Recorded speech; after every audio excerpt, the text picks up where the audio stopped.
Olá! Começa agora mais um Academia, o programa onde a sua pesquisa é o destaque. E hoje a gente vai entender melhor sobre a administração pública e o dever de administrar bem. O autor da dissertação é o mestre em Direito, Paulo Fernando de Mello. Do direito à boa administração ao dever de administrar bem, por uma análise de políticas públicas vinculante na perspectiva dos evolucionismos educacionais. Dissertação apresentada à Universidade Federal do Estado do Rio de Janeiro como requisito para a obtenção do título de mestre em Direito e Políticas Públicas. Orientador, professor doutor Paulo Roberto Soares Mendonça. E para debater esse assunto estão aqui Júlio Edstrom, mestre em Direito Internacional e Econômico e doutorando em Direito Internacional, e o especialista em Direito Público e doutor pela Universidade Complutense de Madrid, João Rezende. Obrigada, Júlio, pela presença aqui no nosso programa. Eu que agradeço. Muito obrigado pela oportunidade. Obrigada, João, pela presença aqui na Academia. Muito obrigado. É uma honra estar presente aqui. Bom, então vamos entender agora um pouco melhor essa dissertação. Confira um rápido resumo que a gente preparou para você. A dissertação aborda o direito fundamental à boa administração pública. Como deve ser o perfil desse gestor? Segundo o autor, além de responsabilidade, é preciso ouvir as vozes dos administrados e conseguir conciliar eficiência, planejamento estratégico e análise de políticas públicas. Obrigada, Paulo, pela sua presença aqui na TV Justiça. Obrigado, eu que agradeço aqui o convite e a oportunidade. Bom, queria entender o seguinte, Paulo, a sua dissertação fala sobre o direito à boa administração e o dever de administrar bem, que a gente sabe que nem todo administrador, nem todo gestor consegue, né?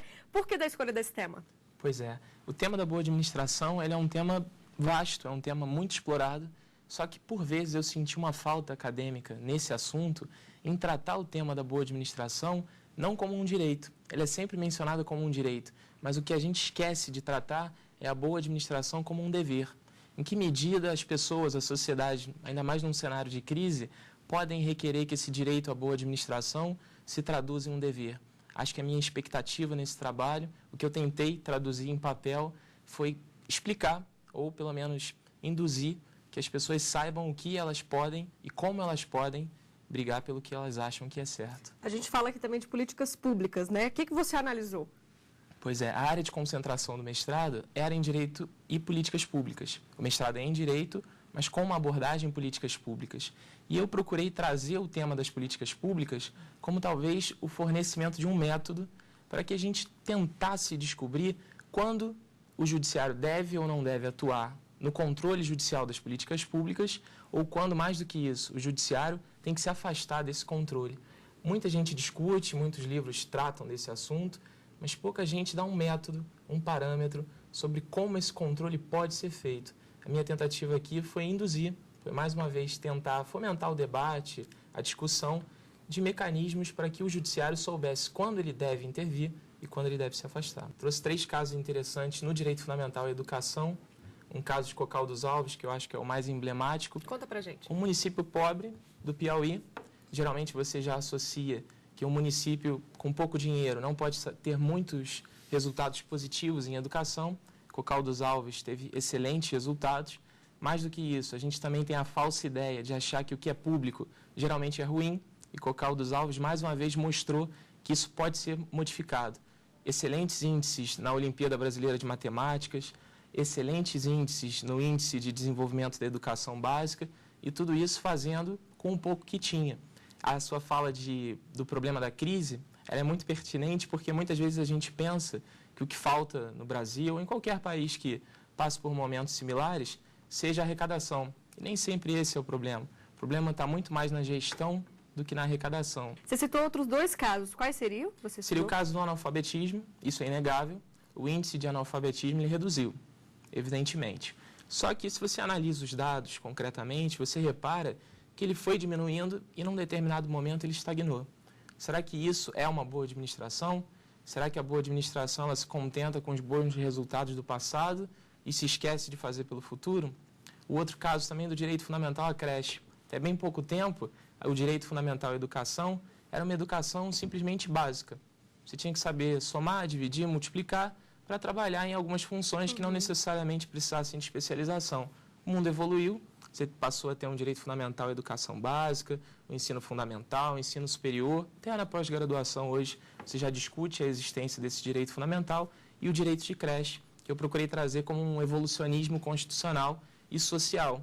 A partir do momento que a sociedade passa a perquirir novas oportunidades, novos desejos, novos objetivos, o Estado tem que acompanhar essa evolução. E para escrever essa dissertação, você também usou vários livros e indicou alguns para a gente. Vamos então conferir agora quais são. Direito Fundamental à Boa Administração Pública, de Jaime Rodrigues e Arana Munhoz, editora Fórum. Discricionariedade Administrativa e o Direito Fundamental à Boa Administração, de Juarez Freitas, editora Malheiros. Direito Fundamental à Boa Administração e Governança, de Vanice Lírio do Vale, editora Fórum. Paulo, então chegou o momento tão esperado aqui no nosso programa. Fica à vontade para apresentar a sua dissertação para a gente. Obrigado, Mariana. Obrigado, professores, pela disponibilidade. Obrigado a você aí de casa que está nos assistindo também pela paciência. Bom, o que eu tentei tratar aqui, como eu já disse, foi trazer o tema da boa administração como um dever. Só que, claro, para que eu pudesse trazer a boa administração como um dever, eu precisava estudar o que era o direito fundamental à boa administração. E para que eu conseguisse fazer isso, eu precisei procurar alguns elementos de direito comparado. Fui na Constituição da Finlândia, na Constituição, por exemplo, da Espanha, na Constituição de Portugal, Constituição da África do Sul, mais recente. Todas elas continham dispositivos em que lá se dizia que a administração pública tinha que ser, por exemplo, eficiente. A administração pública tinha que ser boa, tinha que ser razoavelmente justa, tinha que ser procedimentalmente fundamentada. Mas em nenhum desses dispositivos se dizia que a boa administração seria um direito. Essa nomenclatura de direito à boa administração, ela só surgiu no artigo 41 da Carta de Direitos Fundamentais da União Europeia, em que pela primeira vez se disse que a boa administração seria um direito.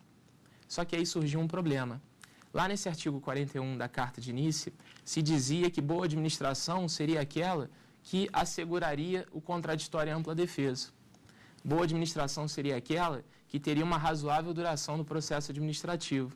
Boa administração seria aquela que teria o direito pelas pessoas de terem seus danos causados pelo Estado reparados por uma responsabilidade civil. E aí surgiu o problema. Todos esses direitos do artigo 41 já são consagrados pela nossa Constituição da República. Será então que a nossa administração pública é uma boa administração pública? Evidentemente que não. A gente percebe na prática que a nossa administração pública, em alguns aspectos, ela se distancia muito do que a gente espera que seja uma boa administração. E por essa razão surgiu talvez o primeiro indício, a primeira conclusão desse trabalho de que houvesse graus de evolução da boa administração. Graus de evolução, de criação dessa boa administração, que seriam inversamente proporcionais aos graus de desenvolvimento de uma sociedade. Como assim? Quanto mais desenvolvida fosse uma sociedade, como é o caso da União Europeia, menor seria a dificuldade de se concretizar uma boa administração. Só que ainda assim, eu precisava responder como eu quantifico o que é uma boa administração. Como é que eu defino o que é uma boa administração? Já começa pelo problema do adjetivo. Boa é uma noção muito moral. O que é bom para mim não necessariamente é bom para vocês, nem bom para vocês aí de casa. E aí surge um problema. Como é que você define e parametriza o que é uma coisa boa, o que é uma boa administração? Para que eu pudesse responder o que era uma boa administração, eu precisei fazer essa abordagem interdisciplinar com as ciências da administração e invocar lá o que eles trazem como mecanismos de análise de políticas públicas. Como assim analisar uma política pública? O administrador público, não tenho a menor dúvida disso, é ele que vai dar a última palavra sobre o que será uma política pública eleita tanto pelo governo, que vai definir as metas, quanto pela administração pública que vai executá-las. O fato é que, antes dessa decisão política, eminentemente política, é preciso que se tenha um conjunto de estudos indicando qual a melhor opção política. Hoje em dia não mais se justifica aquela discricionariedade limitada que muitas vezes, sob o nome de oportunidade e conveniência, acabava se traduzindo num oportunismo conveniente. Hoje em dia, uma boa administração não aceita mais isso. Hoje o que a gente tem são graus de vinculação. No caso de uma política pública, um grau de vinculação menor. No caso de uma decisão pautada na legalidade, uma vinculação maior. Mas jamais aquela ideia ilimitada de discricionariedade administrativa. E lá das ciências da administração, eu pude usar como parâmetro para o meu trabalho a ideia dos Zés. Como assim os Zés? Eficiência, eficácia e efetividade. Uma boa administração pública seria aquela que cumprisse, talvez, esses Zés. A doutrina acabou trazendo outros tantos Zés. Tem o E da excelência, o E da execução, vários outros Zés, quantos a criatividade permitir. Só que se a gente expande muito esse campo de debate, você perde um pouco do rigor metodológico. Então, eu concentrei em 3 Zés básicos: eficiência, eficácia e efetividade. Uma boa administração pública seria aquela que conseguisse a eficiência, aqui um reducionismo exagerado do conceito de eficiência, fazer o máximo gastando o mínimo, conseguir uma eficiência produtiva, uma eficiência locativa, que satisfizesse as maiores pretensões da população, tanto quanto possível. Porque aqui a gente tem um grande problema, que é o dilema da administração pública. Você tem interesses públicos infinitos, mas você tem recursos públicos finitos. Não dá para satisfazer todo mundo. Por essa razão, ela precisava se otimizar. E ela precisava se otimizar assumindo uma feição que até então ela não tinha. A administração pública evolui, perde aquele papel burocrático, se desburocratiza, passa a ter um perfil gerencial, passa a se preocupar muito mais com o resultado do que com as formas de obtenção desses resultados, só que ainda assim surgiu um problema. A administração pública, para que ela faça o que as pessoas querem, ela precisou desenvolver uma competência que até então ela não tinha. A administração pública nunca se preocupou em ouvir o que as pessoas queriam. Faltava isso. Faltava a assunção de um novo perfil da administração pública. O perfil de uma administração que antes era monológica e agora passa a ser dialógica. Ela passa a escutar o que as pessoas querem para que ela possa satisfazer esses interesses. E juntando tudo isso, eu concluí mais ou menos essa ideia relacionando a análise de políticas públicas, eminentemente técnica, muito mais técnica do que política, relacionando essa ideia à concretização do direito fundamental de acesso à justiça. Hoje em dia, o debate já é mais profundo, é um debate mais aprofundado, pela discussão se pode ou não pode o judiciário intervir na concretização de políticas públicas. A doutrina vai dizer que pode, com ressalvas, claro, só que falta um parâmetro. Quando pode? Como pode? Será que pode? Essas perguntas talvez pudessem ser respondidas a partir do momento que a gente tentasse imprimir a ideia de análise de políticas públicas como sendo uma análise vinculante. A última palavra continuará sendo dada pelo administrador público, mas há uma inversão do ônus argumentativo que você transfere para o administrador público para que agora ele tenha que justificar. Por que ele não optou por aquela decisão que tecnicamente era mais recomendada? Ele pode fazer isso? Claro que pode, mas ele vai explicar por que ele fez isso. E a razão é muito simples. As escolhas dos administradores públicos não prejudicam só os administradores públicos. Em última análise, quem será prejudicado? Eu, você, a sociedade como um todo. Obrigada, Paulo, pelas explicações. A gente faz agora um rápido intervalo. No próximo bloco, vamos debater a dissertação de hoje aqui no Academia. Não saia daí.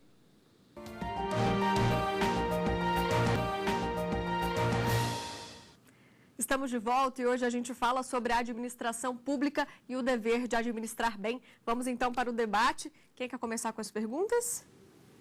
Tu, João? Pode ser. Vamos lá. Paulo, em primeiro lugar, eu queria te parabenizar pelo trabalho, que realmente o nível teórico está muito bom, está em padrão de doutorado, e você realmente mexeu com diversos dogmas do direito administrativo. Um deles é o princípio da eficiência, né, que é um princípio almejado pelos nossos constitucionalistas, pelos nossos legisladores, desde o Decreto-Lei 200 de 1967. Agora, é um princípio que esbarra muitas vezes na cultura patrimonialista do Estado, né? Quer dizer, tem um modelo ideal e um modelo possível, né? Eu queria saber de você que se haveria alguma solução para tentar coibir esse nosso modelo patrimonialista que realmente impede a boa prestação de serviços públicos. Obrigado, professor, pela pergunta. Realmente, a gente tem que modificar uma série de paradigmas. O Thomas Kuhn escreve sobre a revolução dos paradigmas, né? Eu acho que vários paradigmas têm que ser revistos e eles têm que ser revistos a partir do momento que eles não mais se adequam à realidade. Acho que essa visão patrimonialista da eficiência é um dos melhores exemplos de necessidade de revisão desses parâmetros. A eficiência, por si só, ela não vai resolver os problemas que as pessoas esperam. é importante que, além da eficiência, a eficácia também se faça presente e a efetividade. Eficiência meramente patrimonialista não vai resolver absolutamente nada. Mas, a partir do momento que você se desloca para a eficácia, você percebe que, além do aspecto econômico, monetário da questão, você também precisa se dedicar a verificar o cumprimento ou o descumprimento dos resultados. Aquele dinheiro que foi gasto, aquele dinheiro público que foi empregado, será que efetivamente ele cumpriu os objetivos a que ele se destinava? Será que há legitimidade naquele gasto público? O campo da eficiência poderia ficar alheio a essa discussão. Seria preciso avançar para o campo da eficácia. O campo da eficácia também, por si só, não resolveria o problema. Teria que avançar para o da efetividade. É o exemplo do analfabetismo. O analfabetismo é reduzido, se atingem os objetivos, há eficácia, talvez eficiência, mas será que há efetividade a partir do momento em que o analfabetismo fique estagnado? Será que o objetivo é que o analfabetismo seja baixo ou que ele seja nulo, inexistente? É preciso que, além da eficiência e da eficácia, também se tenha a efetividade, claro, de novo a ética. Tudo isso só vai ser possível nós pensarmos a ética junto desses parâmetros. A ideia da eficiência, lá do artigo 37, quando, aliás, tem até uma questão interessante da eficiência, quando eles pensaram em incluir o princípio da eficiência pela emenda 19 de 98, eles tinham pensado em incluir a razoabilidade, o que não seria tão absurdo assim, porque a razoabilidade como vedação de excesso cairia muito bem a uma administração pública que fosse pretensamente boa. Se ela não se excede tanto para mais quanto para menos, ela consegue fazer os objetivos que ela tinha. Então, na verdade, eu até tentei defender a ocorrência de uma mutação constitucional. Ninguém nunca chegou a declarar isso, por isso uma mutação. Uma mutação constitucional do artigo 37. A eficiência que está lá escrita não seria suficiente para que nós tivéssemos uma boa administração pública. Aquela eficiência teria que ser lida com os outros E's, tanto da eficácia, quanto da efetividade, quanto da ética. Perfeito. Júlio, por gentileza? Primeiro, eu queria fazer coro com o professor João. O seu trabalho é muito sólido, teoricamente, mas surpreende também pela leitura, como é uma leitura agradável. Você é um autor de frases fortes, né? Tem uma frase que eu gostei muito, que eu pensei do seu trabalho, é que a boa administração pública não é aquela que só alimenta o seu povo, e sim aquele que elimina a fome, então, que seria eficiente, seria eficaz na resolução do problema. Me chama a atenção do seu trabalho que você busca preencher uma lacuna que há na dicotomia entre se seria público, se seria privado, se seria discricionário, se seria vinculado.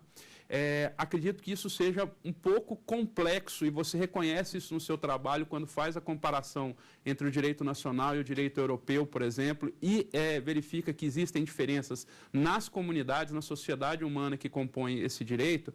E eu fico imaginando assim, numa sociedade complexa como é a nossa, né? Se nós pegarmos autores como Zygmunt Bauman, que vai falar de uma modernidade líquida, onde existem grupos com interesses diferenciados, o elemento subjetivo de definir o que é boa, o que é bom, se torna muito complexo. E no momento de crise como é esse que nós estamos vivendo no Brasil, chama a atenção que a administração pública deve se socorrer do Instituto da Reserva do Possível. Então, eu gostaria que você nos falasse um pouco das vantagens da aplicação da teoria que você está propondo sobre a teoria da reserva do possível, que também é uma escusa da administração pública para não efetivar políticas públicas que são tão necessárias para a população. A reserva do possível, ela já foi, não pragmaticamente, não teoricamente, não jurisprudencialmente superada, mas paulatinamente o que se percebe é que a reserva do possível, cada vez mais ela vai perdendo aquela força que antigamente ela tinha. Muitas das contestações de fazendas públicas, talvez a totalidade delas, tragam a reserva do possível como argumento. Mas hoje, uma posição mais ou menos pacífica dos tribunais superiores é no sentido de que reserva do possível nunca vai ser um entrave para concretizar direitos fundamentais. O Estado, na verdade, ele alterou o papel dele. Aquele Estado opressor de antigamente, que cometia abusos, atrocidades, não que ele não cometa hoje em dia, mas ele comete em menor escala do que ele cometia anteriormente. O Estado, talvez, hoje, ele devesse ser visto, ou talvez ele devesse assumir esse papel mais do que assume, de um verdadeiro amigo dos direitos fundamentais. Ele tinha que concretizar esses direitos fundamentais e pensar, claro, no argumento da reserva do possível como um argumento subsidiário e não como um argumento para não fazer nada. Tanto é que eu procurei afastar a reserva do possível no trabalho, invocando uma outra teoria, uma teoria que é muito tímida, poucas pessoas acabam trabalhando ela, a teoria da aproximação.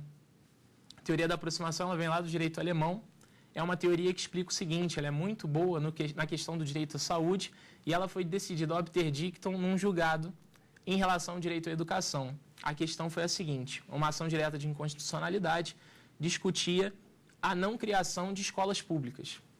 O Estado tem o dever de fornecer a educação e prestar bem essa educação. E nessa ação direta de inconstitucionalidade, o que se arguía é que o Estado não estava bem cumprindo seu papel de direito fundamental à educação. O tempo passou, a decisão demorou a sair, mas quando saiu, como ficaram os votos? Ficaram no sentido de que não haveria inconstitucionalidade sequer por omissão, porque haveria um cumprimento de uma teoria da aproximação. Teoria da aproximação porque o Estado, embora ele não tenha resolvido os problemas de um modo satisfatório, ele caminhou para a resolução. Não dá para a gente imaginar que os problemas vão ser resolvidos da noite para o dia.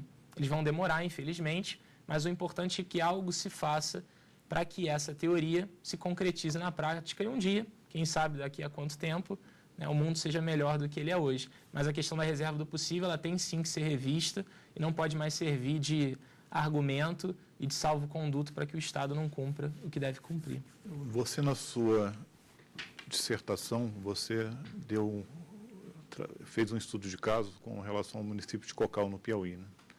Você constatou ali que o município gastou menos do que o que era permitido pelo ordenamento jurídico em saúde, né? Não, ainda em educação. E o município foi punido por causa disso. O que você acha disso? Punir o município porque foi eficiente e não utilizou todos os recursos que ele teria disponível para investir em educação. Pois é, professor. Esse foi um caso que me chamou muita atenção no trabalho.